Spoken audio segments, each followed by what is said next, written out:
Warahmatullahi wabarakatuh. Selamat datang kepada seluruh tamu undangan dan para wartawan dalam acara pengumuman panduan penyelenggaraan pembelajaran pada tahun ajaran dan tahun akademik baru di masa pandemi Coronavirus Disease 2019 atau COVID-19. Yang kami hormati Bapak Haji Saiful Huda, Ketua Komisi 10 Dewan Perwakilan Rakyat Republik Indonesia. Yang kami hormati Mas Menteri Nadiem Anwar Makarim, Menteri Pendidikan dan Kebudayaan. Yang kami hormati Bapak Letjen TNI Doni Monardo, Kepala Badan Nasional Penanggulangan Bencana, selaku Ketua Pelaksana Gugus Tugas Percepatan Penanganan COVID-19 yang akan bergabung bersama kita nanti di sini. Yang kami hormati Bapak Letjen TNI Purnawirawan Dr. Terawan Agus Putranto, Menteri Kesehatan, Bapak Profesor Dr. Agus Sartono, Deputi Menteri Bidang Pendidikan dan Agama, Kementerian Koordinator PMK dan Kebudayaan, yang mewakili Menko PMK selaku Ketua Pengarah Gugus Tugas Percepatan Penanganan COVID-19, yang kami hormati Bapak Profesor Dr. Kamarudin Amin, Direktur Jenderal Pendidikan Islam, Kementerian Agama, mewakili Bapak Menteri Agama. Yang kami hormati Bapak Eko Subowo, Dirjen Bina Administrasi Kewilayahan Kemendagri, mewakili Bapak Mendagri, para pimpinan dan anggota Komisi 10 DPR RI yang kami hormati. Juga para Eselon 1 dan Eselon 2, serta para wartawan dari berbagai media massa. Bapak Ibu yang kami hormati, kesehatan dan keselamatan peserta didik, guru, tenaga kependidikan, keluarga, serta masyarakat menjadi prinsip dan pertimbangan utama pemerintah dalam mengambil kebijakan di bidang pendidikan selama masa pandemi COVID-19. Bapak Presiden Joko Widodo menyampaikan arahan agar penerapan tatanan kebiasaan baru di sektor pendidikan perlu dipersiapkan dengan matang dan tanpa terburu-buru. Sesaat lagi, masing-masing pimpinan kementerian dan lembaga terkait akan menyampaikan informasi tentang kebijakan pemerintah di sektor pendidikan di masa pandemi COVID-19. Selanjutnya, untuk kesempatan pertama, kami persilahkan Bapak Agus Sartono, mewakili Bapak Menko PMK untuk menyampaikan sambutan dan arahan. Kami persilahkan. Assalamualaikum warahmatullahi wabarakatuh. Yang saya hormati Ketua Komisi 10 DPR RI, yang saya hormati Bapak Mendikbud, Bapak Menteri Kesehatan, Bapak Kepala BNPB, Bapak Mendagri yang kami diwakili Pak Dirjen, kemudian Menteri Agama yang diwakili oleh Dirjen Pendis, dan seluruh peserta webinar yang saya hormati. Pertama-tama saya menyampaikan salam hangat dari Bapak Menko PMK, Bapak Profesor Dr. Muhadjir Effendi. Sore hari ini tidak bisa hadir bergabung dalam acara yang baik ini dan menugaskan saya untuk menyampaikan beberapa hal sebagai berikut. Yang pertama, selama masa pandemi COVID-19, proses pembelajaran di satuan pendidikan mengalami perubahan, dan perubahan ini menjadi momentum untuk meningkatkan kualitas pendidikan dengan memanfaatkan teknologi, sehingga masyarakat tetap dapat belajar apa saja, kapan saja, dimanapun mereka berada. Pemerintah telah memutuskan bahwa tahun ajaran baru 2020-2021 tetap dimulai pada bulan Juli 2020, meskipun kegiatan tatap muka sebentar lagi akan sama-sama kita dengarkan kapan akan dimulainya. Dalam rangka memberikan rasa aman kepada masyarakat berkenaan dengan pembukaan satuan pendidikan untuk pembelajaran tatap muka, telah disusun draft surat keputusan bersama Menteri Kesehatan, Menteri Pendidikan dan Kebudayaan, Menteri Agama dan Menteri Dalam Negeri sebagai panduan bagi pelaksana pendidikan di daerah. SKB ini merupakan panduan penyelenggaraan pembelajaran tahun ajaran baru di masa pandemi COVID-19 bagi satuan pendidikan formal dari jenjang pendidikan tinggi sampai dengan pendidikan asia dini, pendidikan non formal, Dan ada beberapa ketentuan teknis terkait dengan pendidikan tinggi pesantren dan pendidikan keagamaan akan diatur lebih lanjut bersama Mendikbud dan Menak. SKB ini merupakan wujud sinergi kebijakan dari berbagai sektor dan urusan pemerintahan. Panduan ini menjadi acuan pemerintah daerah dalam mengatur satuan pendidikan untuk melaksanakan pembelajaran tatap muka berdasarkan protokol kesehatan. Prinsip pelaksanaan pembelajaran tatap muka adalah mengutamakan kesehatan dan keselamatan bagi semua warga satuan pendidikan. Pembelajaran tatap muka diprioritaskan pada zona hijau dan dimulai dari jenjang SLTA sederajat, SLTP sederajat, dan disusul kemudian jenjang SD dan PAUD. Izin untuk dimulainya pembelajaran tatap muka pada satuan pendidikan harus mengacu pada rekomendasi dari pemerintah daerah, gugus tugas COVID daerah, Kanwil Kemenak, provinsi, ataupun kantor Kemenak kabupaten kota sesuai dengan kewenangannya. Untuk itu, sekali lagi kami ucapkan selamat kepada para menteri yang telah berhasil menyusun kesepakatan SKB 4 menteri sebagai panduan bagi pelaksanaan pembelajaran di satuan pendidikan. Demikian yang dapat disampaikan. Assalamualaikum warahmatullahi wabarakatuh. Waalaikumsalam warahmatullahi wabarakatuh. Terima kasih Bapak Deputi atas sambutan dan arahannya. Ini ada 2 pertanyaan singkat, mohon bisa dijawab secara singkat pula, yaitu bagaimana koordinasi lintas kementerian terkait dengan kesiapan sekolah ini dilaksanakan, kemudian juga bagaimana dalam era ini keefektifan proses belajar mengajar itu bisa diukur. Silakan Pak Deputi untuk menjelaskan secara singkat saja. Terima kasih. Baik, terima kasih. Koordinasi lintas kementerian terkait dengan kapan pelaksanaan pembukaan sekolah dilaksanakan sudah dilakukan beberapa kali melalui berbagai rakor teknis antar kementerian, dan tidak hanya sekolah umum dan madrasah, tetapi kita juga membahas kesiapan pesantren, dan tidak hanya itu juga kita melibatkan stakeholder yang terlibat di situ. Jadi koordinasi dilakukan secara kontinu ya, dan tentu saja di DPR juga ini melibatkan Komisi 10 yang saat ini hadir, Ketua Komisi 10, dan dalam waktu yang lain nanti Kementerian Agama akan koordinasi dengan Komisi 8 RI. Kemudian pertanyaan yang kedua, boleh ditayangkan, Pak Jen?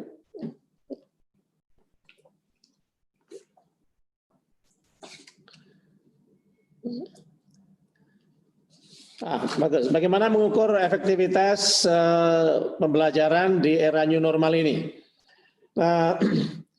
Ini tentu kita akan bersama-sama dengan Kemdikbud dan Kemenak untuk mengukur efektivitas pembelajaran di era new normal ini. Karena memang pilihannya tidak banyak. Di era new normal ini kita lebih mengutamakan kesehatan, sehingga the best among the worst choice yang ada, kita melakukan pembelajaran secara online dari rumah. Ya, memang kita menyadari bahwa masih ada 46.000 lebih satuan pendidikan yang tidak mendapatkan aliran listrik dan internet, dan itu menjadi tantangan tersendiri bagi pemerintah dan pemerintah daerah untuk di kemudian hari kita memastikan tidak ada lagi blank spot. Tentu dengan dikeluarkannya SKB ini nanti kita akan bersama-sama melihat bagaimana efektivitas pembelajaran di masa COVID-19 ini. Demikian Pak Sekjen. Selanjutnya kita akan mendengarkan paparan mengenai panduan penyelenggaraan pembelajaran pada tahun ajaran dan tahun akademik baru di masa pandemi COVID-19.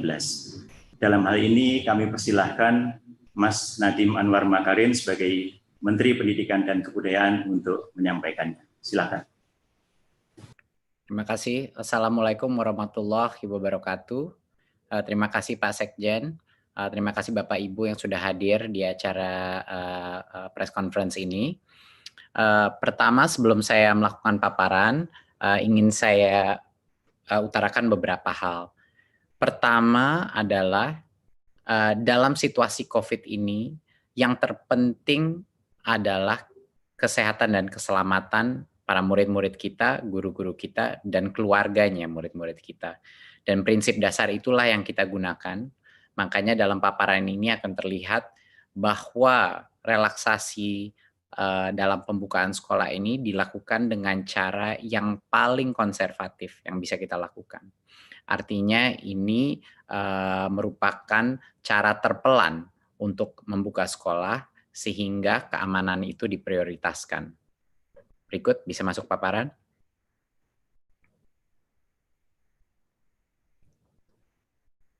Ya, terima kasih. Berikutnya. Ya, prinsip utama di masa pandemi adalah kesehatan dan keselamatan itu nomor 1. Memang banyak yang dikorbankan dengan adanya sekolah ini belajar dari rumah, banyak yang mungkin tidak kualitas pembelajaran ada yang dikorbankan, dan juga kualitas daripada semua pembelajaran daring pun tidak semuanya sama dan banyak sekali yang mengalami kesulitan. Tetapi di masa pandemi ini, di mana kita masih dalam krisis COVID-19, Kemendikbud mengambil sikap bahwa kesehatan dan keselamatan adalah yang utama. Dan itu akan terlihat dengan strategi kita ke depannya. Berikut. Ya, sekarang kita masuk kepada pendidikan anak usia dini, dasar, dan menengah. Rencana ke depannya.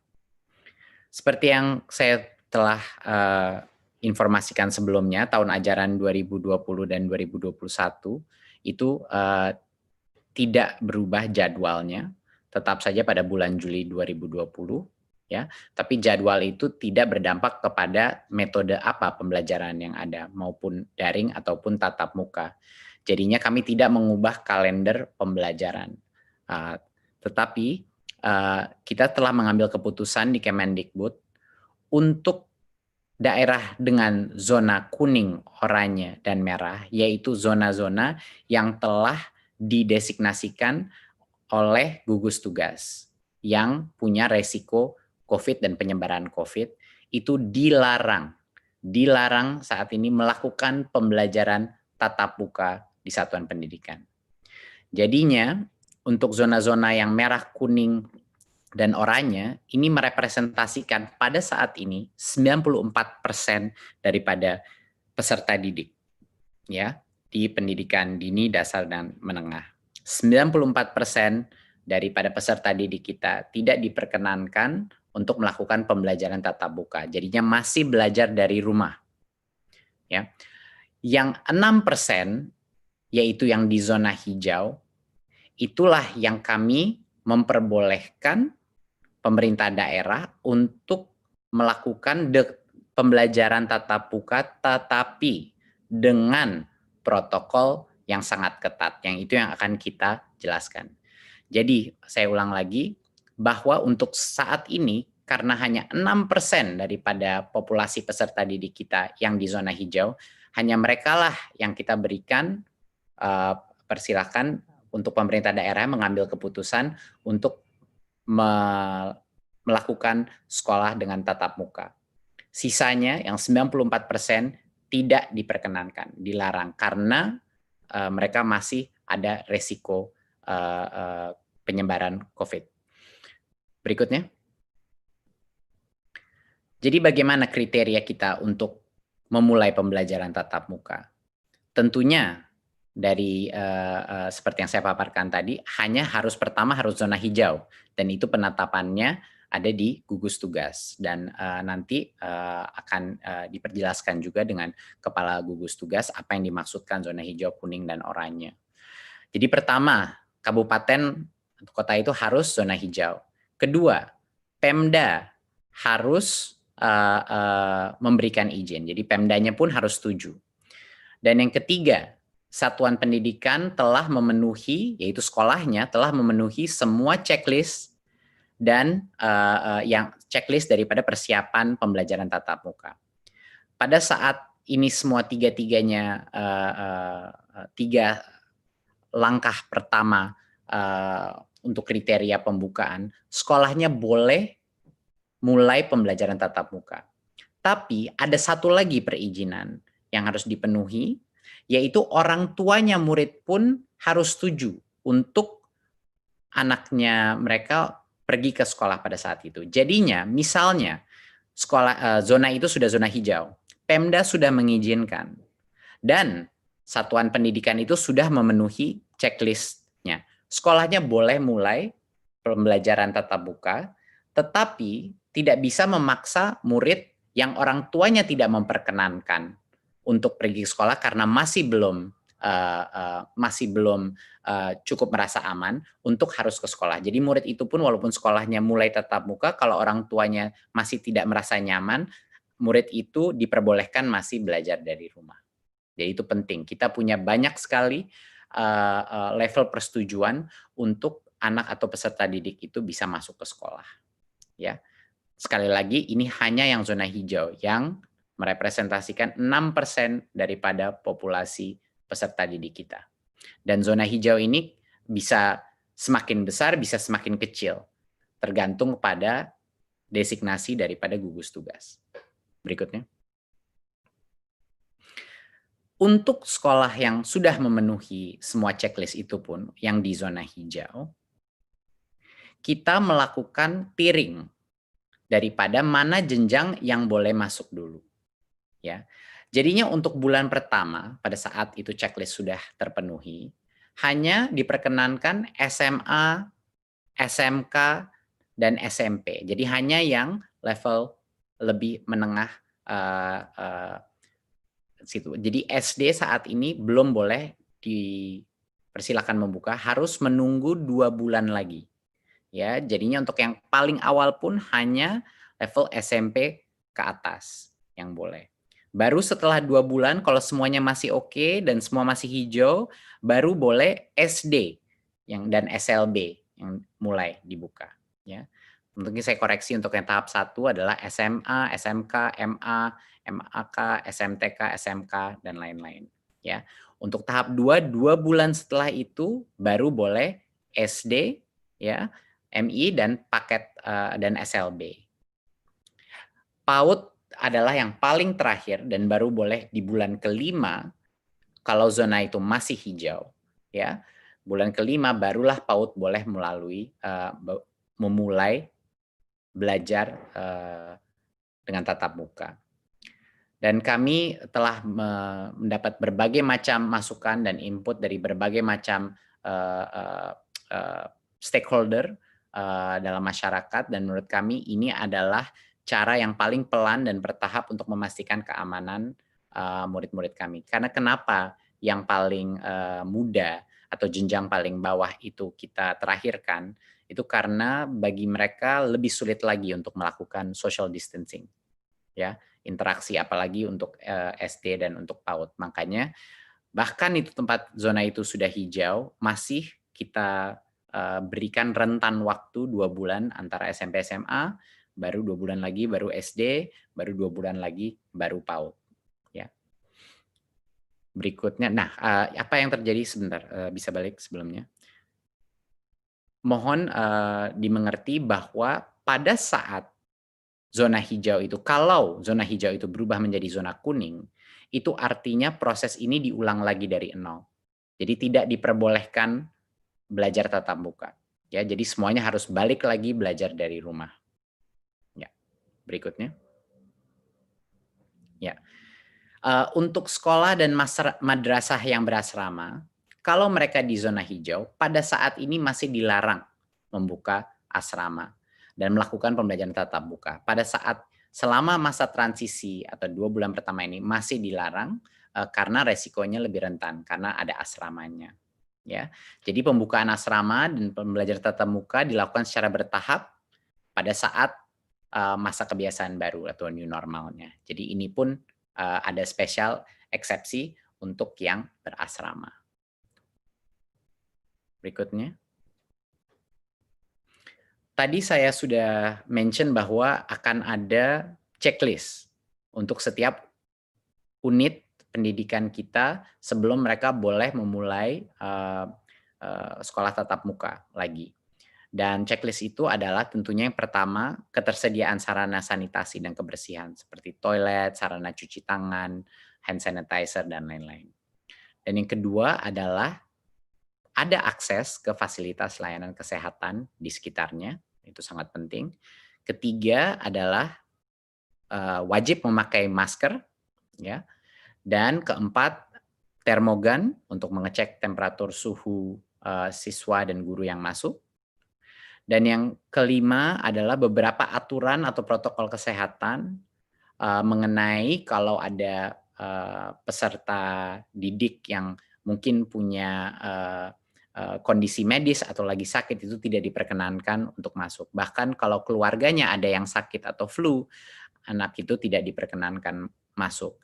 Dan guru dan orang tua yang punya resiko komorbiditas juga sebaiknya tidak masuk dulu ke sekolah, ya, apakah itu diabetes atau hipertensi dan lain-lain komorbiditasnya. Ya. Dan yang terakhir adalah checklist yang terakhir, harus ada kesepakatan dengan Komite Satuan Pendidikan, ya, untuk melakukan pembelajaran tatap muka. Jadinya harus ada komunitas persetujuan musyawarah bahwa sekolah itu terbuka. Dan itu akan kita masukkan sebagai bagian dari checklist ini. Jadinya banyak sekali checklistnya untuk bisa memulai pembelajaran tatap muka. Protokol ini sesuai dengan protokol kesehatan yang kami dapatkan dari Kemenkes, dan kami bekerja sama dengan Kemenkes untuk memastikan protokol kesehatan ini sudah align atau dengan arah yang sama dengan standar Kementerian Kesehatan. Dan kami juga ingin memastikan bahwa satuan pendidikan ini melakukan persiapan dengan Dinas Pendidikan dan Kanwil kantor Kemenak juga, ya, di masing-masing. Walaupun mereka belum zona hijau, tapi sebaiknya untuk mengerti protokol ini dan untuk preparasi sebaiknya dimulai dari sekarang untuk berkoordinasi untuk persiapannya. Berikut. Ya. Jadi salah satu hal yang terpenting tadi kita sudah mention mengenai masa transisi. Jadinya pada saat itu sekolah, misalnya di bulan Juli di zona yang hijau di satu kabupaten ingin memulai, dia sudah semua checklist sudah terpenuhi dan dia memulai pembelajaran tatap muka. Tapi tidak bisa normal dulu. Selama 2 bulan pertama dia buka, ada berbagai macam restriksi yang kita akan lakukan. Yang terpenting adalah dalam kondisi kelasnya. Yang tadinya peserta didik rata-rata itu 28-30 anak per kelas, untuk 2 bulan pertama maksimal 18 peserta didik per kelas. Ini untuk pendidikan dasar dan menengah. Ya, jadinya sekitar kapasitasnya setengah atau 50%, sekitar 50% daripada kapasitas normal. Jadi secara otomatis sekolah ini yang melalui masa transisi ini harus melakukan proses shifting, ya, harus ada shifting.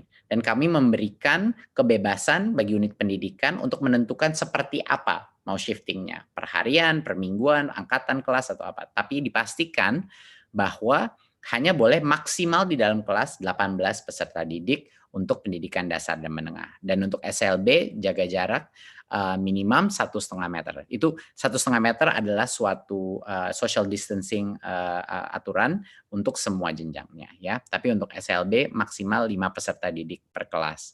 Dan PAUD jaga jarak 3 meter dan maksimal 5 peserta didik per kelas. Itu pun pada saat kalau PAUD kan masih sampai tercepat pun baru 5 bulan dari sekarang di zona yang hijau.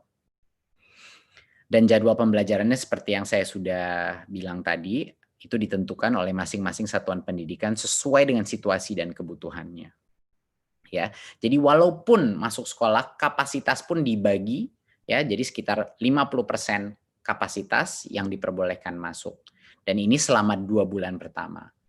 Ya, baru setelah 2 bulan masih hijau, tidak ada masalah, sudah benar-benar mengenal protokol yang baru boleh new normal, di mana lebih banyak peserta yang boleh masuk sekolah. Berikutnya. Oke. Tentunya ada beberapa lagi, tentunya menggunakan masker itu masih pada saat masa transisi dan akan dilanjutkan pada saat masa new normal, bahkan setelah 2 bulan pun masih harus.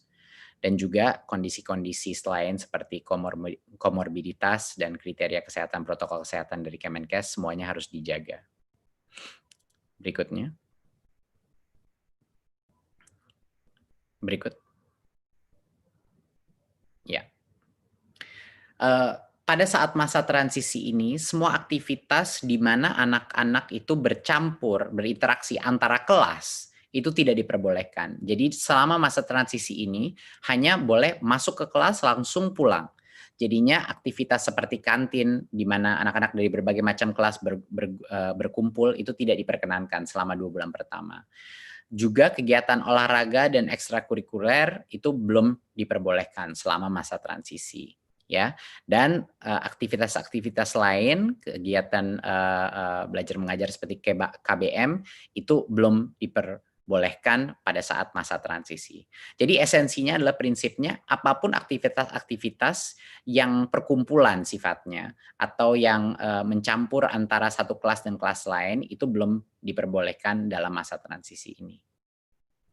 Berikut. Ya. Jadi selama masa COVID ini, kami di Kemendikbud ini adalah suatu kebijakan yang telah kita keluarkan sebelumnya, tapi ini sekedar mengingatkan bahwa kami sudah membuka seluruh dana BOS untuk semua kebutuhan protokol kesehatan seperti cairan, sabun pembersih, pembasmi kuman, dan lain-lain. Dan untuk pembelajaran jarak jauh pun juga bisa dipergunakan untuk beli kuota, paket data, baik buat guru maupun peserta didik. Dari sisi pembayaran honor pun yang sebelumnya ada berbagai macam restriksi, ya kami telah merelaksasi penggunaan honor dari BOS juga untuk menggunakan pembayaran guru honorer yang tercatat di Dapodik, ya, yang tadinya butuh NUPTK, sekarang tidak butuh NUPTK untuk menerima karena dalam kondisi krisis ini harus diberikan fleksibilitas karena kesejahteraan guru terutama di situasi di mana ekonomi ini sangat menurun, ini sangat penting, ya. Dan juga yang tadinya ada batas 50% daripada dana BOS bisa digunakan untuk pembayaran honor, ketentuan itu pada saat masa COVID ini kita lepas. Jadinya boleh lebih dari 50% untuk dibayar untuk honor karena situasi ekonomi juga. Berikutnya.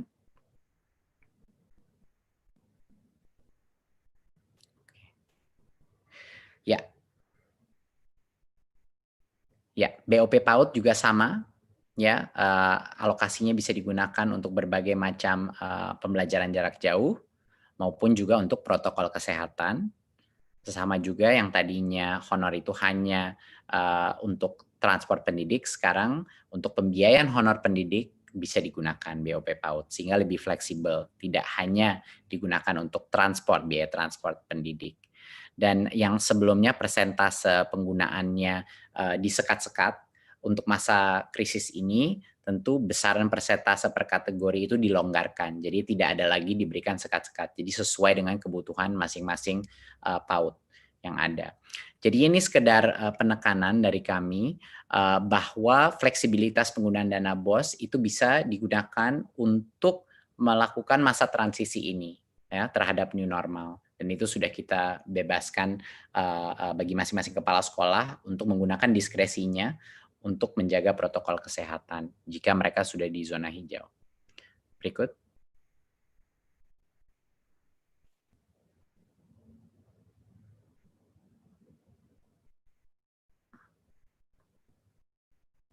Oke.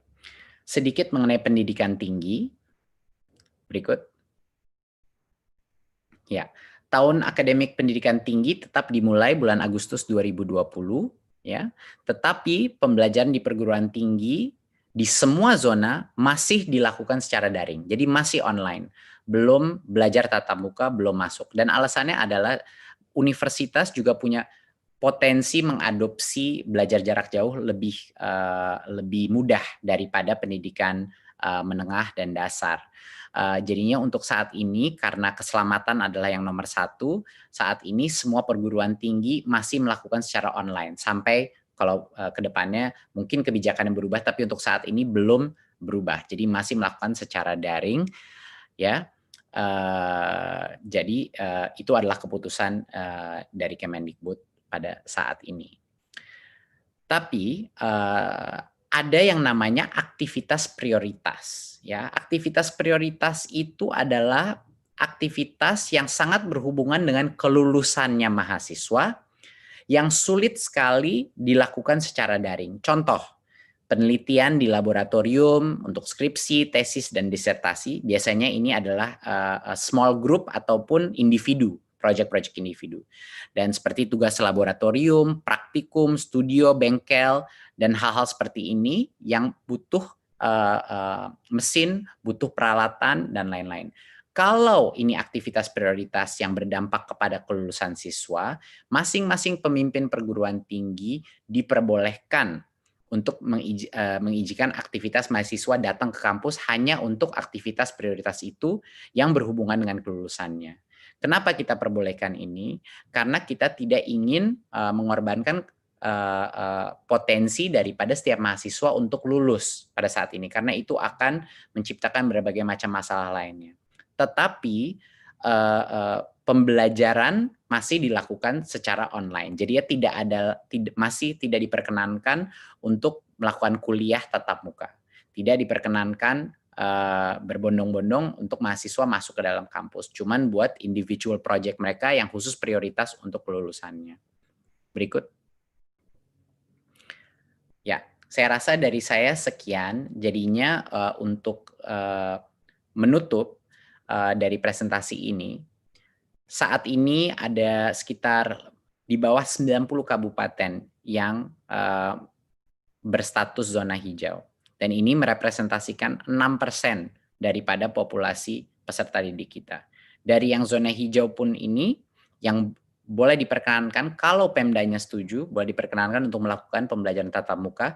Kita mulai dengan SMP, level SMP ke atas dulu, baru 2 bulan, baru SD boleh, dan 2 bulan lagi baru PAUD boleh diperkenankan tatap muka.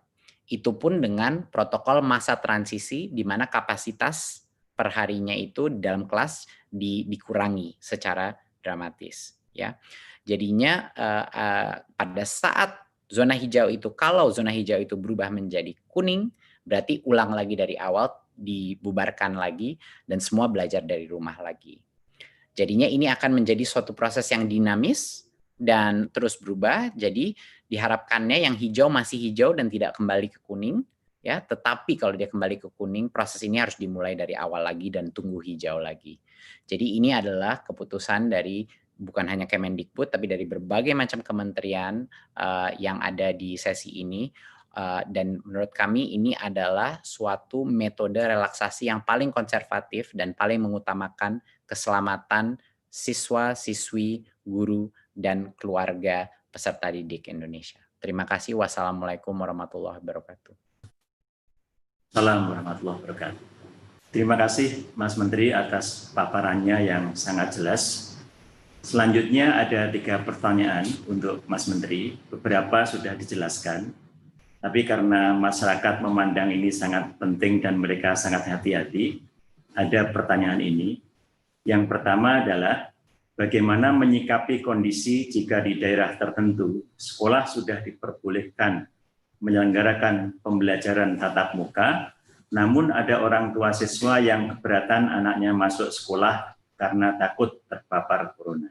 Apa kebijakan Kemendikbud dalam hal ini? Silakan, Mas Menteri. Ini pertanyaan yang sangat baik.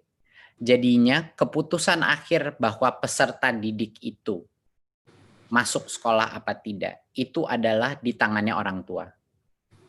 Jadi walaupun sekolah itu membuka untuk pembelajaran tatap muka, sekolah itu tidak bisa memaksa orang tua untuk yang tidak nyaman untuk anaknya pergi ke sekolah. Jadinya keputusan terakhir itu masih di orang tua. Ya. Untuk sekolahnya membuka, keputusannya ada di kepala sekolah, di Pemda, dan kepala sekolahnya pun harus melakukan musyawarah dengan komite sekolah. Tapi setelah itu boleh sekolahnya melakukan tatap muka. Tetapi masing-masing orang tua masih punya hak untuk menentukan apakah anaknya diperkenankan untuk pergi ke sekolah. Jadinya untuk sekolah yang terbuka pun, kalau orang tua yang tidak nyaman, anak itu diperbolehkan untuk belajar dari rumah.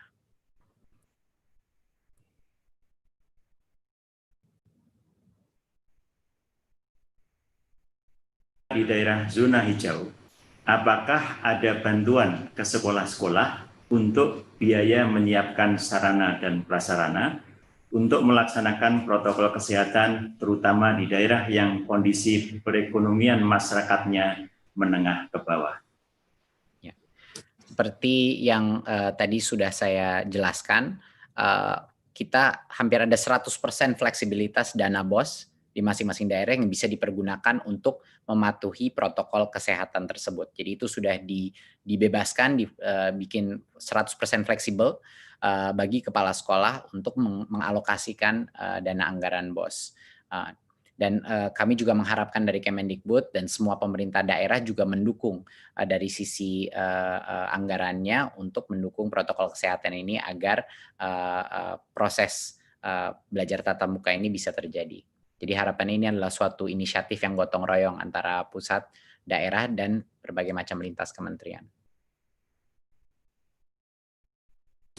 Masih ada satu pertanyaan lagi, yang ketiga, yaitu banyak orang tua khawatir akan penularan COVID-19 sehingga meminta sekolah dibuka kembali pada bulan Desember 2020.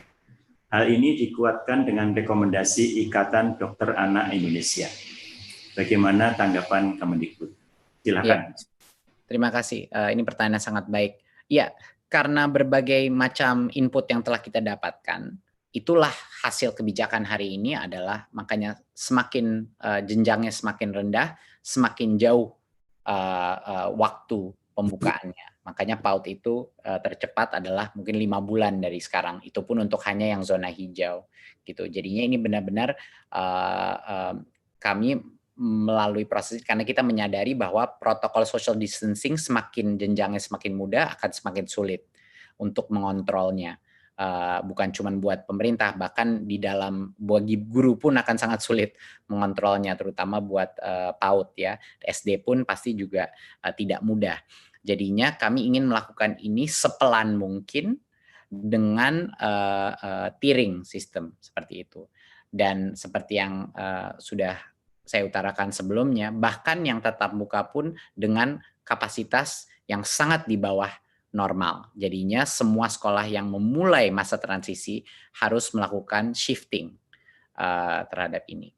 Jadi harapannya dengan ini paling tidak untuk daerah-daerah di mana zonanya hijau mulai ada pembelajaran new normal yang terjadi, tapi pada saat situasi berubah menjadi lebih negatif itu kembali lagi kepada belajar dari rumah.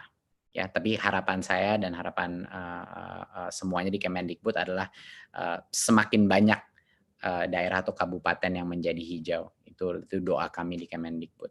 Harapannya begitu. Tapi kami siap untuk semua senario. Terima kasih Mas Menteri. Bapak Ibu yang saya hormati, selanjutnya kita akan mendengarkan tanggapan dari Bapak Dirjen Pendidikan Islam mewakili Bapak Menteri Agama mengenai kebijakan yang tadi telah disampaikan oleh Mas Menteri Pendidikan dan Kebudayaan. Kami persilahkan Bapak Komarudin Amin. Baik, bismillahirrahmanirrahim. Assalamualaikum warahmatullahi wabarakatuh. Mas Menteri yang saya hormati, Pak Menteri Kesehatan, Mendagri, Kepala BNPB, para pejabat eselon 1 yang hadir pada kesempatan ini secara virtual yang saya hormati. Pertama kami menyampaikan apresiasi yang setinggi-tingginya kepada Mas Menteri beserta seluruh jajarannya. Dia telah membuat sebuah kebijakan yang sangat penting ini menjadi panduan bagi penyelenggaraan pendidikan di Indonesia. Dan Kementerian Agama tentu menjadi bagian yang tidak terpisahkan, karena Kementerian Agama juga mengelola pendidikan mulai dari PAUD sampai perguruan tinggi, pendidikan formal dan juga non-formal bahkan informal. Oleh karena itu kami sepenuhnya mendukung dan setuju terhadap apa yang telah dipaparkan oleh Mas Menteri tadi. terkait dengan pendidikan madrasah khususnya, karena karakter pendidikan madrasah dan sekolah saya kira sama saja, tidak ada perbedaannya. Oleh karena itu kebijakan untuk pendidikan madrasah sama dengan kebijakan sekolah, karena ini juga hasil rumusan bersama, hasil diskusi panjang yang juga sangat intensif antara kita bersama, antara Kementerian Dikbud dan juga Kementerian Agama. Oleh karena itu kami fully support terhadap kebijakan ini.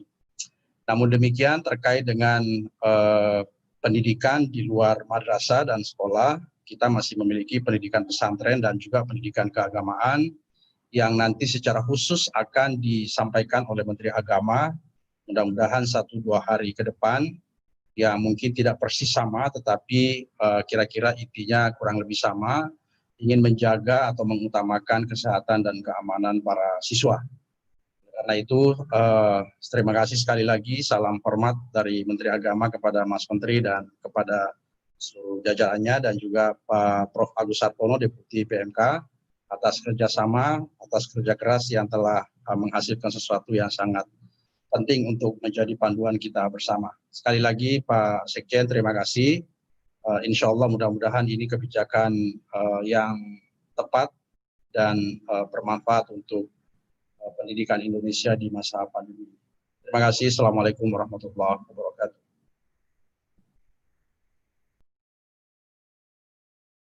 Pak Dirjen atas tanggapan dan dukungannya. Kemudian karena memang masyarakat melihat kebijakan ini sangat penting, ada 2 pertanyaan untuk Bapak Dirjen atau Kementerian Agama. Satu adalah bagaimana teknis pelaksanaan protokol kesehatan di pesantren maupun madrasah, dan bagaimana kesiapan dalam memasuki tahun ajaran baru 2020. Silakan Pak Dirjen. Ya, terkait dengan pesantren, sekali lagi saya sampaikan bahwa akan disampaikan secara resmi oleh Bapak Menteri Agama 1-2 hari ke depan, insya Allah. Dan sebelumnya saya kira saya perlu menyampaikan bahwa pesantren kita memang ada yang memulangkan santrinya dan ada yang tidak memulangkan santrinya, yang berada di pondok pesantren yang jumlahnya juga sangat signifikan, sehingga mereka tentu tetap melaksanakan pembelajaran sekarang ini, tetapi protokol kesehatan harus dilaksanakan. Oleh karena itu kami tetap melaksanakan pendidikan di pesantren bagi mereka yang sudah berada di pesantren dan tidak memulangkan santrinya. Terkait dengan pendidikan madrasah, saya kira sama persis dengan apa yang tadi disampaikan, dipaparkan oleh Pak Menteri, bahwa protokol kesehatan harus menjadi prioritas utama kita. Dan juga harus mendapat dukungan dari Pemda tentunya, dari gugus COVID. Ya tentu filosofinya saya kira adalah agar Pemda, gugus COVID juga menjadi bagian yang turut mengawasi, turut mengontrol, dan turut bersama-sama, termasuk Kementerian Kesehatan juga tentu kita harapkan dukungannya bukan hanya secara moral, tapi juga bisa membantu mengontrol, mengawasi pelaksanaan protokol kesehatan di lembaga pendidikan seperti madrasah. Jika seandainya madrasah menjalankan atau menyelenggarakan pendidikan yang berada di zona hijau, seperti yang disampaikan oleh Pak Menteri tadi. Demikian Pak Sekjen.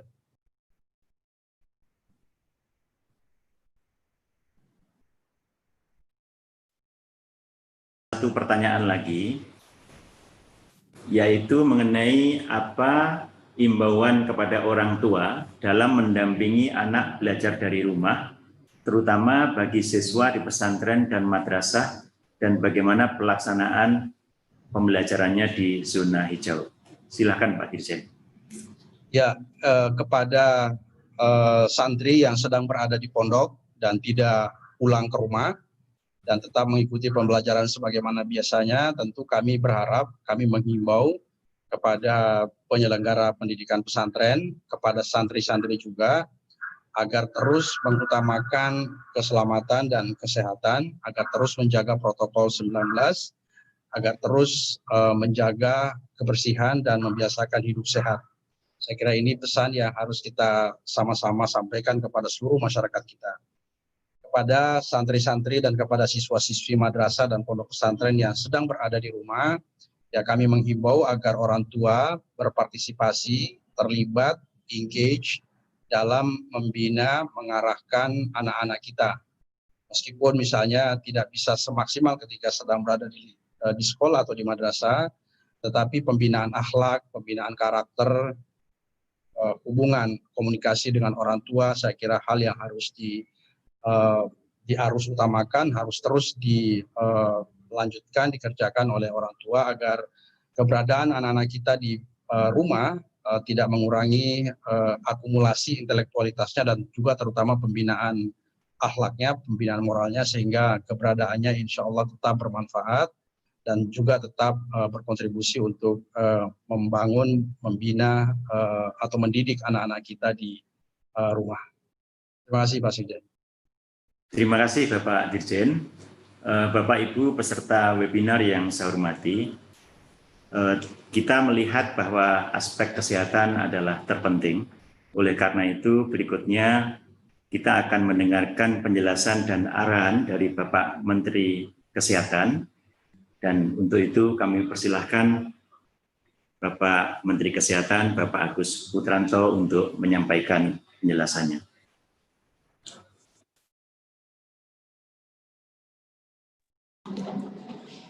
Assalamualaikum warahmatullahi wabarakatuh. Waalaikumsalam warahmatullahi wabarakatuh.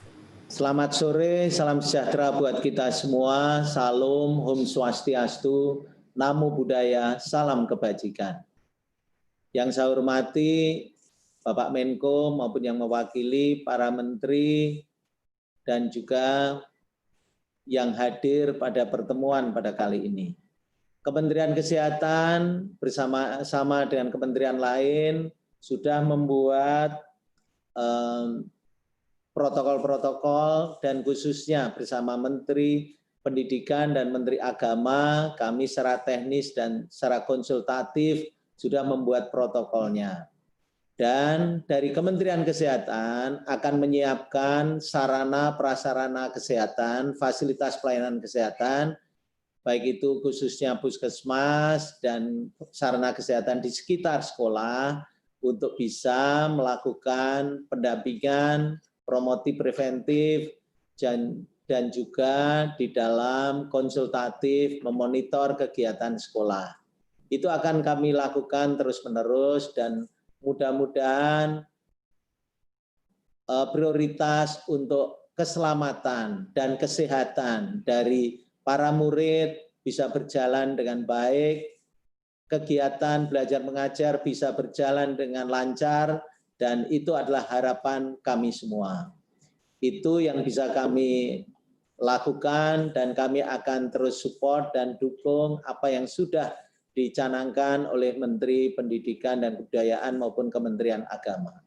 Sekian dan terima kasih. Wassalamualaikum warahmatullahi wabarakatuh. Wabarakatuh. Terima kasih Bapak Menteri Kesehatan atas arahan dan dukungannya. Kemudian ada dua pertanyaan untuk Bapak Menteri Kesehatan.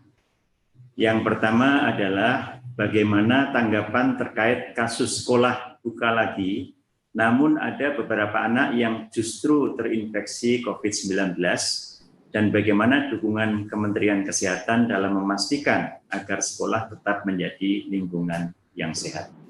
Silakan Bapak Menteri.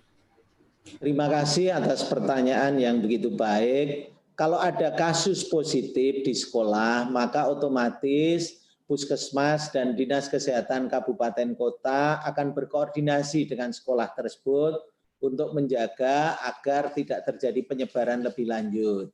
Dan aktivitas sekolah akan dihentikan dulu sementara dan juga terus dilakukan tracing pada anak yang sakit tersebut.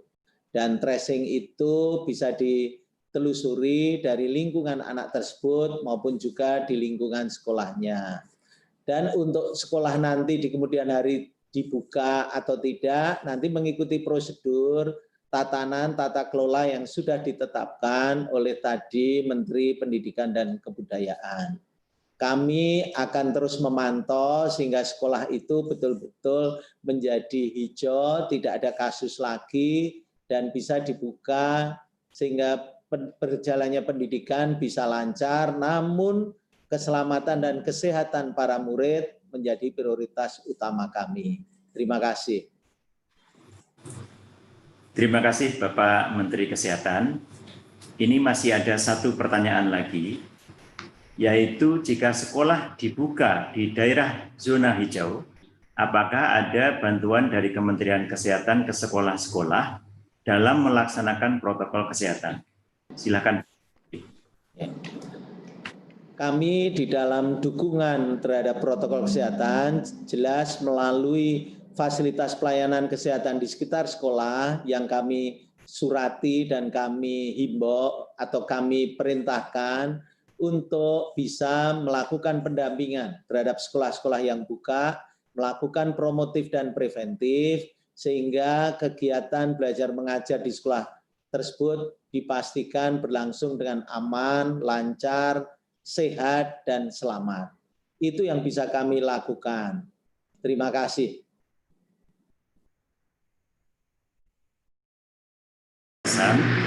Dan juga jawaban terhadap pertanyaan-pertanyaan dari media.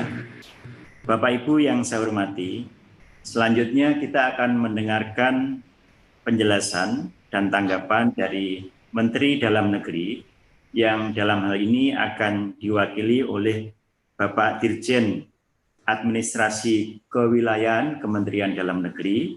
Untuk itu saya persilahkan Bapak Eko Subowo. Silakan Bapak Dirjen. Baik, terima kasih. Assalamualaikum warahmatullahi wabarakatuh. Waalaikumsalam. Yang kami hormati Bapak Menko atau yang diwakili, yang kami hormati Bapak Mendikbud, Bapak Menteri Kesehatan, Kemenak, serta Bapak Ibu sekalian yang berkenan bergabung di acara ini dan yang memonitor lewat live streaming. Pertama-tama kami menyambut baik atas diterbitkannya surat keputusan bersama oleh Menteri Pendidikan dan Kebudayaan, Menteri Agama, Menteri Kesehatan, dan Menteri Dalam Negeri terkait dengan panduan penyelenggaraan pembelajaran pendidikan pada tahun ajaran dan tahun akademik baru di masa pandemi COVID-19. Kami mengapresiasi dari hasil pekerjaan yang kami tahu dikerjakan dengan Spartan dan kerja keras dari semua pihak. Kemudian Bapak Ibu sekalian yang kami hormati, kami perlu menyampaikan bahwa pemberlakuan daripada pedoman ini sangat bergantung kepada kondisi dan kriteria di tiap zona yang ditentukan. Saat ini zona yang diperkenalkan adalah memang zona hijau untuk dimulai pelaksanaan pemberlakuan pedoman ini. Namun demikian, dalam setiap zona pada hakikatnya ketentuan umum atau protokol umum yang harus dilakukan adalah pakai masker, jaga jarak, dan cuci tangan. Penetapan zona hijau sebagai awal untuk dimulainya pelaksanaan pembelajaran pendidikan tentu bukan merupakan patokan yang bersifat stagnan karena warna zona sangat ditentukan oleh perkembangan kepada angka-angka statistik, angka-angka yang dihitung yang akan memberi pedoman kepada warna tertentu. Warna pada setiap zona akan mudah sekali berubah-ubah tergantung kepada angka-angka yang berhasil dihitung. Oleh karenanya kami meminta kepada pemerintah daerah untuk terus memonitor, mengevaluasi perubahan-perubahan dari indikator-indikator yang menyebabkan warna menjadi berubah. Oleh karenanya nanti di dalam pelaksanaannya kita akan mendapati perubahan warna yang seketika. Oleh karenanya perubahan warna yang seketika ini sudah barang tentu akan diikuti dengan pemberlakuan protokol selanjutnya. Oleh karenanya tentu harus selalu pelaksana pendidikan terus berkoordinasi dengan gugus tugas setempat, memperhatikan angka-angka evaluasi di setiap minggu, tiap 2 minggu atau periode tertentu, sehingga proses belajar mengajar di zona hijau yang awal ini akan dijalankan, dapat terus dijalankan dengan berkoordinasi yang ketat. Dalam hal ini, kolaborasi dari semua pihak yang terlibat dalam proses pembelajaran ini menjadi kata-kata penting yang untuk diperhatikan. Bapak Ibu sekalian yang saya hormati, pendekatan daerah nanti akan sangat spesifik. Walaupun dalam suasana atau dalam kesamaan warna, misalnya hijau, namun karakteristik daerah juga akan sangat menentukan. Sebagai contoh, daerah urban, daerah rural atau daerah pedesaan, kepulauan, dan sebagainya, ini tentu perbedaan-perbedaan yang harus diidentifikasi oleh tiap-tiap daerah, yang kemudian nanti akan diperlakukan secara spesifik berdasarkan karakteristik daerah-daerah di mana pendidikan itu akan dijalankan. Pendekatan yang sesuai dengan karakteristik ini juga akan menentukan kesuksesan daripada pelaksanaan yang penyelenggaraan pendidikan yang akan dijalankan. Oleh karenanya, pemerintah daerah sudah waktunya untuk melakukan simulasi-simulasi pada setiap tahapan pendidikan, karena tiap zona tadi yang dijelaskan oleh Menkes ada 2 bulan, tentu cukup bagi Pemda memiliki waktu untuk melakukan simulasi-simulasi, sehingga dengan simulasi yang kita lakukan, maka protokol-protokol yang disiapkan ini dapat berjalan dengan lancar. Kementerian Dalam Negeri juga akan terus memonitor perkembangan serta mengasistensi kepada pemerintahan daerah. Kalau tadi sudah dijelaskan oleh baik Menkes maupun Menteri Pendidikan bahwa dana BOS akan direlaksasi, demikian pula nanti pemerintah daerah juga akan diasistensi oleh Kementerian Dalam Negeri untuk juga tetap mengasistensi pelaksanaan belajar mengajar ini dengan anggaran yang juga fleksibel, di mana di daerah kita kenal juga memiliki belanja tak terduga yang dapat digunakan secara fleksibel untuk mensupport proses belajar mengajar di daerah. Karena protokol ini adalah baru bagi kita semua, tentu perkembangan setiap hari harus kita catat, harus kita monitor, harus kita antisipasi, dan harus kita respons. Kita akan memperoleh pelajaran setiap hari dari kejadian pandemi ini, dan pelajaran hari ini atau kejadian hari ini menjadi bahan belajar untuk kita buat besoknya. Oleh karenanya, perubahan yang kita hadapi ini kiranya dapat membuat proses belajar menjadi terkoreksi setiap hari mengikuti perkembangan yang terjadi. Oleh karenanya, perkembangan yang cepat harus bisa diantisipasi oleh pemerintah daerah, terutama juga oleh penyelenggara pendidikan di tiap-tiap daerah. Bapak Ibu sekalian yang kami hormati, untuk menutup tanggapan ini kami akan menyampaikan seperti puisi ya untuk mengapresiasi kerja bersama ini, yaitu anak usia dini cenderung tidak mengetahui, anak usia tinggi kadang tidak peduli. Sosialisasi menjadi kata kunci. Ketidaktahuan membahayakan diri, ketidakpedulian membahayakan orang lain. Pengaturan telah kita beri, namun tetap butuh asistensi. Konsultasi bisa dilakukan setiap hari. Kalau tidak percaya diri, tentu jangan memaksa diri. Semuanya membutuhkan kata kunci, yaitu kolaborasi. Mungkin kita tidak akan bisa berlari, tapi paling tidak kita tidak pernah berhenti. Terima kasih. Assalamualaikum warahmatullahi wabarakatuh.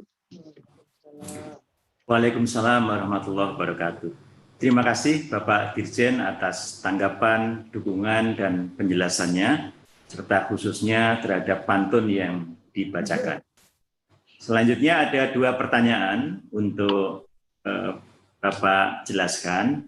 Pertama adalah bagaimana skenario untuk memastikan protokol kesehatan dapat berjalan baik dengan melibatkan agen masyarakat seperti Posyandu, dan bagaimana koordinasi pemerintah pusat dan daerah dalam memastikan protokol kesehatan ini diterapkan.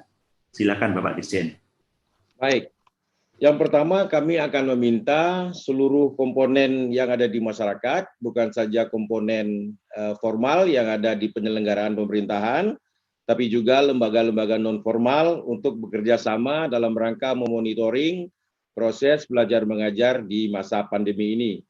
Kita akan meminta Posyandu untuk bekerja, kemudian juga ada UKS untuk bekerja, kami juga akan nanti meminta kepada PKK untuk membantu, termasuk juga Dharma Wanita, kita akan juga membantu, serta bekerja sama dengan seluruh relawan yang saat ini sudah terdaftar banyak sekali untuk membantu di sektor pendidikan.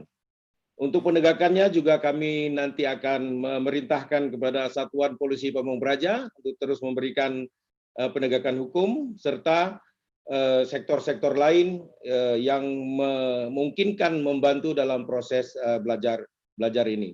Kami akan membuka hotline di Kementerian Dalam Negeri untuk menjawab soal-soal yang akan dikemukakan oleh pemerintahan daerah, sehingga soal-soal yang ada di pemerintahan daerah ini tidak tersimpan lama, tapi langsung mendapat respon yang cepat, sehingga pembelajaran menjadi tidak terganggu. Kira-kira demikian. Terima kasih Bapak Dirjen. Kemudian ada 1 pertanyaan lagi, yaitu apa dukungan yang diberikan Kementerian Dalam Negeri dalam menjembatani ke pemerintah daerah, khususnya dalam mempersiapkan sekolah-sekolah di daerah memasuki era kebiasaan baru atau new normal. Silakan Bapak Dirjen. Ya, di samping surat atau keputusan bersama ini menjadi pegangan yang utama, kami nanti juga akan mengeluarkan beberapa petunjuk teknis yang sekiranya diperlukan oleh pemerintahan daerah untuk memperlancar pelaksanaan bagi beberapa ketentuan yang dirasa belum cukup. Namun jika dirasa cukup, nanti kami akan membantu mengasistensi pelaksanaannya. Di samping itu juga, kami akan menggelontorkan kira-kira 2.000-an video yang merupakan protokol kesehatan yang telah dihimpun oleh Kementerian Dalam Negeri melalui lomba inovasi kegiatan adaptasi dengan tatanan baru, di mana sudah terkumpul 2.000-an video, dan ribuan video ini menjadi alat belajar yang efektif. Daripada membaca pedoman yang cukup tebal, barangkali untuk beberapa pihak, menonton video 1-2 menit, barangkali akan memberikan gambaran bagaimana tatanan baru ini kita laksanakan, dan apa yang harus kita jalankan, dan apa juga yang harus kita hindarkan. Mudah-mudahan ribuan video yang nanti akan kita gelontorkan ini dapat membantu memberikan pemahaman yang cukup bagi masyarakat, sehingga proses kehidupan baru dalam tatanan baru ini dapat berlancar dengan lancar dan kita terhindar dari mara bahaya. Terima kasih. Bapak Dirjen atas jawaban-jawaban, kemudian juga paparan serta dukungannya. Mohon maaf tadi ada sedikit mengenai nama, jadi terima kasih Pak Dr. Safrizal ZA atas paparan dan dukungan dari Kementerian Dalam Negeri. Bapak Ibu peserta webinar yang saya hormati, selanjutnya kita akan mendengarkan paparan dari Bapak Kepala BNPB selaku Ketua Pelaksana Gugus Tugas Percepatan Penanganan COVID-19. Untuk itu kami persilahkan Bapak Letjen Doni Monardo. Kami persilahkan. Terima kasih Pak Sesjen. Assalamualaikum warahmatullahi wabarakatuh. Waalaikumsalam warahmatullahi wabarakatuh. Dan salam sejahtera untuk kita semuanya. Menjelang maghrib, kami langsung saja, yang saya hormati Pak Menteri Pendidikan dan Kebudayaan, Bapak Menteri Kesehatan, Pak Sesjen, dan yang mewakili kementerian dan lembaga. Tadi sudah sangat panjang lebar dan sangat detail yang disampaikan oleh Bapak Menteri Nadiem Makarim. Dan menurut kami dari gugus tugas, langkah-langkah yang telah disiapkan oleh Kementerian Pendidikan dan Kebudayaan adalah sebuah langkah yang selama ini memang menjadi penekanan Bapak Presiden Jokowi, yaitu harus penuh kehati-hatian. Dan semuanya harus diperhitungkan dengan seksama, dengan kematangan yang sangat komprehensif, sehingga kita bisa mengantisipasi segala risiko yang mungkin akan ditimbulkan. Kami pada dasarnya sudah sangat sependapat dengan langkah-langkah yang telah disusun oleh Kementerian Pendidikan dan Kebudayaan. Dan tentunya ini tidak bisa kerja secara satu dua kelembagaan, tetapi butuh kerjasama dengan semua komponen baik pusat maupun daerah. Oleh karenanya gugus tugas bersama dengan Kementerian Kesehatan akan senantiasa memberikan informasi baik kepada pemerintah provinsi, kabupaten, kota, termasuk juga dengan kementerian lembaga yang lain, sehingga perkembangan-perkembangan yang terjadi di daerah akan senantiasa bisa kita pantau. Nah, tadi sudah disampaikan oleh Bapak Safrizal dari Kementerian Dalam Negeri tentang aturan dalam menilai atau memberikan kriteria warna. Ya, jadi ada 3 bidang yang harus kita nilai dan ini sudah menjadi persyaratan dari WHO dan juga sudah disetujui oleh perwakilan dari seluruh provinsi, terutama dari Dinas Kesehatan Provinsi, termasuk juga dari pakar epidemiologi, dari perguruan tinggi, dari pengamat, dan khususnya dari Kementerian Kesehatan, yaitu harus memenuhi dasar-dasar epidemiologi, kemudian juga memenuhi data surveillance kesehatan masyarakat, dan juga tentunya sistem pelayanan kesehatan. Ada 15 kriteria yang ini bisa dilihat sendiri oleh Bapak Ibu sekalian, yang tetap menjadi acuan dari gugus tugas, yang mana dalam hal ini dihitung, dievaluasi, dianalisa oleh tim pakar yang dipimpin oleh Profesor Wiku Adhisa Smito. Bagi Bapak Ibu sekalian yang mungkin masih memerlukan informasi terkait dengan data-data ini, bisa setiap saat menghubungi Profesor Wiku Adhisa Smito bersama timnya. Kemudian 15 kriteria ini nantinya akan ditemukan angkanya, sehingga tiap-tiap angka ini akan mencerminkan warnanya. Ya, kalau risikonya tinggi, berarti angkanya rendah. Artinya apa? Tidak atau belum memenuhinya semua persyaratan yang diharapkan, baik oleh WHO maupun dari Kementerian Kesehatan. Kemudian ada zona risiko sedang yang warnanya orange. Ya, kemudian zona risiko rendah warnanya kuning, dan zona tidak terdampak. Nah, bisa saja warna ini mengalami perubahan setiap saat, tergantung dari perkembangan dan dinamika yang terjadi. Untuk zona hijau, sejauh ini kita katakan tidak ada dampak. Termasuk ada yang zona kuning yang risiko rendah, kemudian karena kerja keras dari seluruh komponen, baik pemerintah kabupaten kota maupun tokoh-tokoh masyarakat, ulama, budayawan, dan juga termasuk kalangan pelajar, sehingga yang tadinya risikonya rendah atau warna kuning bisa tidak ada dampak, tidak ada kasus positif, tidak ada angka kematian, kemudian kesiapan pelayanan kesehatan semakin meningkat, sehingga bisa kembali ke zona hijau.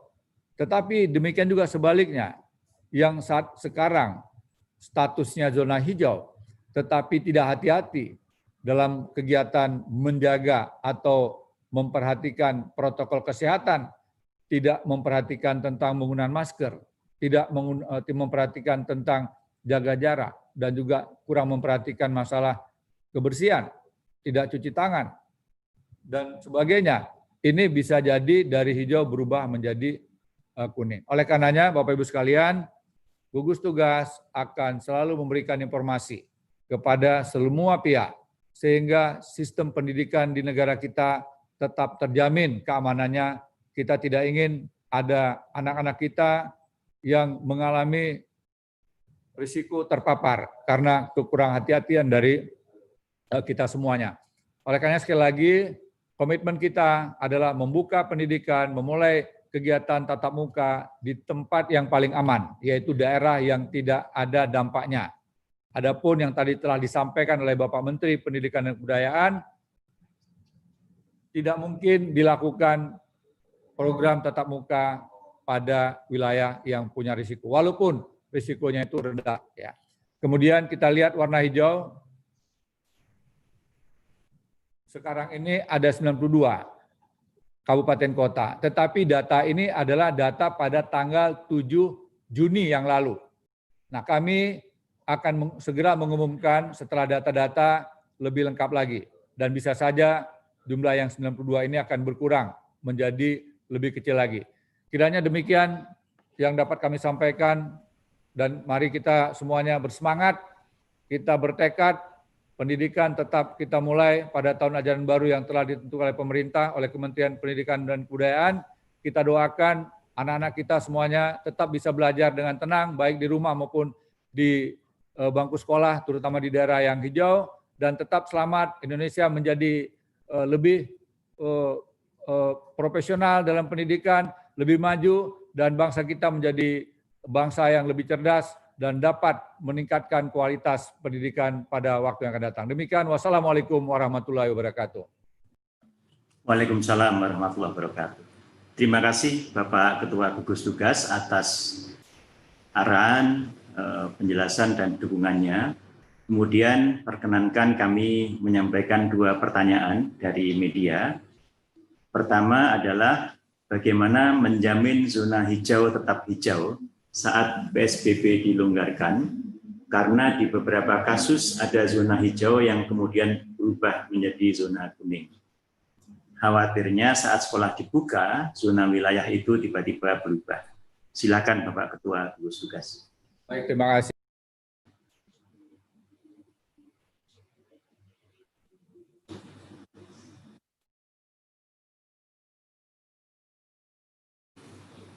Mute ya. Dan ini perlu kita berikan apresiasi. Mudah-mudahan jumlah 92 ini tidak berkurang menjadi lebih rendah lagi. Ini bukan kerja 1-2 pihak, tetapi ini kerja bersama, gotong royong. Selama seluruh masyarakat bisa meningkatkan disiplin untuk taat kepada protokol kesehatan, maka zona hijau akan tetap bertahan. Tetapi manakala upaya-upaya untuk meningkatkan disiplin mengalami pengendoran, bisa jadi zona hijau berubah menjadi zona kuning. Sekali lagi, Pak Sekjen, potensi untuk kembali ke zona dari kuning ke hijau pun bukanlah pekerjaan yang mudah. Oleh karenanya, kerja keras, kemudian kerjasama sangat penting. Kunci dari keberhasilan untuk mempertahankan zona hijau adalah yang pertama disiplin kepada protokol kesehatan, yang kedua disiplin kepada protokol kesehatan, dan yang ketiga disiplin kepada protokol kesehatan. Demikian Pak Sekjen.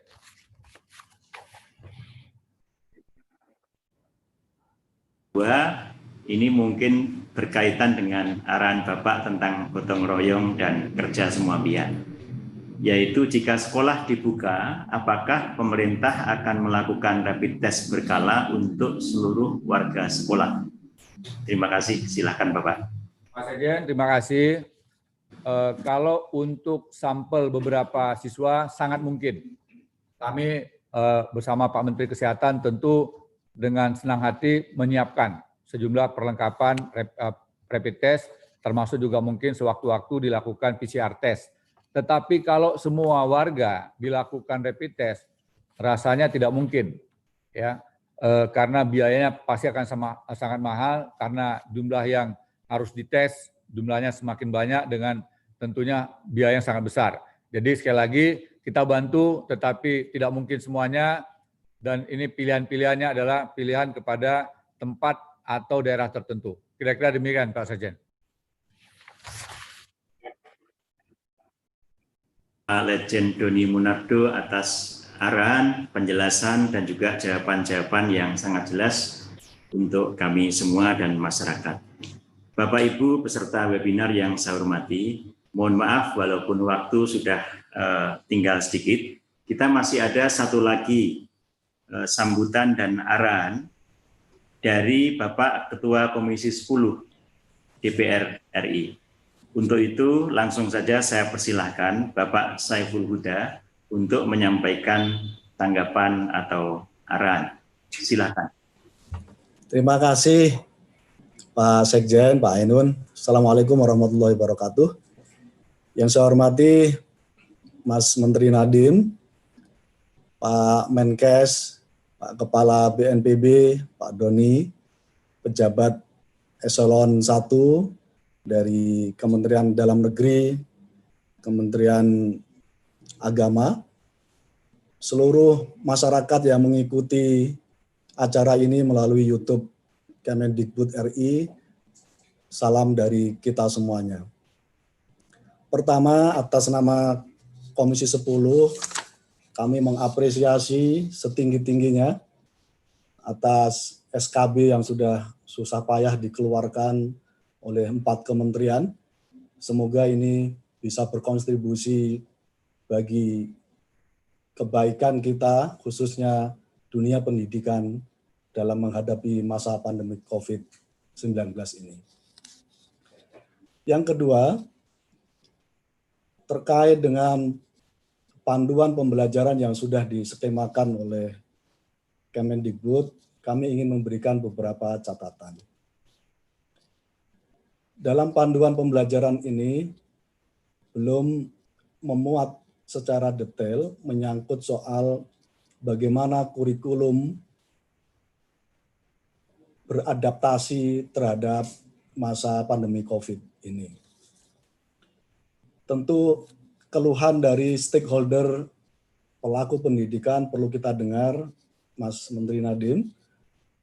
3 bulan pelaksanaan PJJ dengan masih berbasis kurikulum yang padat konten, menjadikan orang tua, anak-anak sekolah, guru juga mengalami kerumitan. Karena itu kami mendorong atas nama Komisi 10 DPR RI supaya dalam panduan pembelajaran masa pandemi COVID-19 ini dirumuskan ulang terkait dengan perbaikan kurikulum era pandemi COVID yang adaptif terhadap situasi terutama pembelajaran jarak jauh. Catatan yang ketiga yang ingin kami sampaikan, yang kedua mohon maaf, menyangkut soal kami mohon dipastikan oleh Kemendikbud penambahan kuota PIP dan KIP kuliah pada tahun 2020 dan 2021 supaya anak-anak muda Indonesia dapat mengenyam pendidikan secara baik, dapat belajar baik di tingkat SD, SMP, dan SMK, dan SMA, dan termasuk anak-anak muda Indonesia bisa berkuliah. Saya menyebutnya skema penambahan PIP dan KIP ini bagian dari social safety net bidang pendidikan. Karena itu, kita akan dorong supaya penambahan kuota PIP dan KIP kuliah bisa terlaksana pada tahun 2020 dan 2021. Catatan kami yang ketiga, Bapak Ibu sekalian yang saya hormati, kami ingin memastikan kembali terkait dengan relaksasi UKT. Kami minta supaya ini bisa terlaksana dan terimplementasi dengan baik, terkait dengan relaksasi, peringanan, bahkan penurunan UKT, uang kuliah tunggal ini betul-betul bisa terlaksana di setiap kampus seluruh Indonesia. Karena itu kami mendorong supaya Kemendikbud membuat task force khusus untuk secara berkala melakukan supervisi, evaluasi terhadap kampus-kampus yang belum secara maksimal melaksanakan relaksasi terhadap UKT ini. Bapak Ibu yang saya hormati, yang keempat, kami mendorong supaya Kemendikbud punya peta kebutuhan pendidikan di masing-masing daerah. peta kebutuhan pendidikan ini menyangkut soal berapa banyak sekolah yang belum mempunyai infrastruktur terhadap akses internet, sementara pelaksanaan pembelajaran jarak jauh harus tetap dilaksanakan. Peta kebutuhan pendidikan yang kedua menyangkut soal berapa banyak sekolah yang tadi juga dipertanyakan oleh masyarakat yang belum mampu mengadakan alat-alat kesehatan dalam rangka untuk menerapkan protokol kesehatan di sekolah-sekolah yang masuk pada zona hijau, yang pada konteks ini dana BOS tidak dimungkinkan untuk dipakai dalam pengadaan alat-alat kesehatan dalam melaksanakan protokol kesehatan. Catatan kami yang kelima, Bapak Ibu yang saya hormati, ini menyangkut soal bantuan terhadap sekolah dan kampus yang ketika mengalami pandemi COVID ini tidak bisa melaksanakan penyelenggaraan pendidikan belajar PJJ. Banyak sekolah swasta dan kampus swasta yang kolaps karena menghadapi pandemi COVID ini. Di luar skema BOS, kami berharap ada kebijakan khusus dari Kemendikbud, termasuk berkolaborasi maksimal terhadap Pemda-Pemda untuk memberikan uluran tangan terhadap sekolah-sekolah swasta dan kampus-kampus swasta yang mengalami kolaps menghadapi pandemi COVID ini. Yang terakhir, catatan kami mendorong supaya Kemendikbud secara reguler, secara proaktif, terus melakukan koordinasi, konsolidasi, dan kolaborasi dengan pemerintah daerah melalui Dinas Pendidikan tingkat provinsi dan tingkat kabupaten. Karena Dinas Pendidikan inilah yang mempunyai otoritas dan fungsi terkait dengan penyelenggaraan pendidikan di daerah. Saya merasa seluruh panduan pembelajaran yang tadi sudah disampaikan oleh Mas Menteri Nadiem baru akan terlaksana dengan baik ketika dinas bisa menyelenggarakan secara maksimal konsolidasinya dengan sekolah-sekolah yang ada di daerah masing-masing, baik SD, SMP, SMA, Madrasah Ibtidaiyah, Madrasah Tsanawiyah, dan Madrasah Aliyah. Demikian Bapak Ibu sekalian yang bisa kami sampaikan. Sekali lagi, semoga catatan dari Komisi 10 DPR RI ini menjadi bagian dari utuh dari panduan pembelajaran di masa-masa yang akan datang. Assalamualaikum warahmatullahi wabarakatuh. Waalaikumsalam warahmatullahi wabarakatuh. Terima kasih Bapak Ketua Komisi 10 DPR RI atas catatan-catatan dan masukan-masukannya yang baik. Selanjutnya ada 2 pertanyaan. Pertama adalah bagaimana dukungan kepada pemerintah dalam penerapan tahun ajaran baru 2020 di era memasuki kenormalan baru. Silakan Bapak Ketua. Terkait dengan ini saya kira seperti apa yang tadi sudah kami sampaikan, supaya anak-anak muda kita masih bisa berjalan maksimal, kami berharap bisa bersekolah dan bisa berkuliah.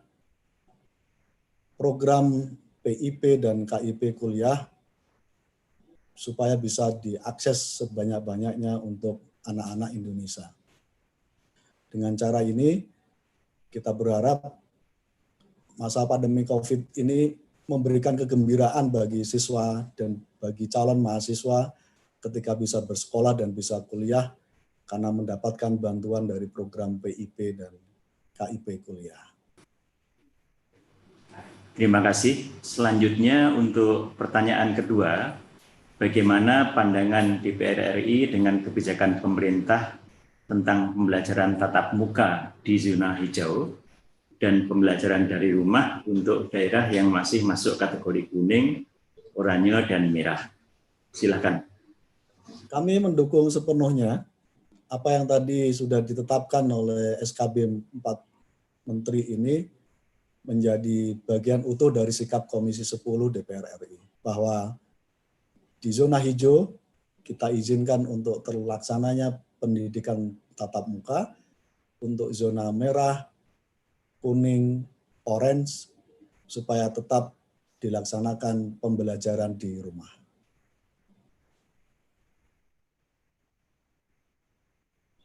Pak Saiful Huda atas masukan-masukannya dan juga jawaban-jawaban terhadap pertanyaan dari masyarakat. Bapak-bapak dan ibu-ibu peserta webinar yang saya hormati, dengan demikian kita telah menyelesaikan semua acara. Kami menyampaikan terima kasih kepada bapak-bapak narasumber, bapak-bapak menteri, Ketua Komisi 10 dan Ketua Gugus Tugas Percepatan Penanganan COVID-19 atas semua arahan mengenai masalah pembelajaran di era kebiasaan baru ini. Semoga kita semua sehat dan segera dapat menyelesaikan masalah COVID-19. Terima kasih. Apabila ada yang kurang dan khilaf dalam membawakan acara ini, saya mohon maaf. Wassalamualaikum warahmatullahi wabarakatuh.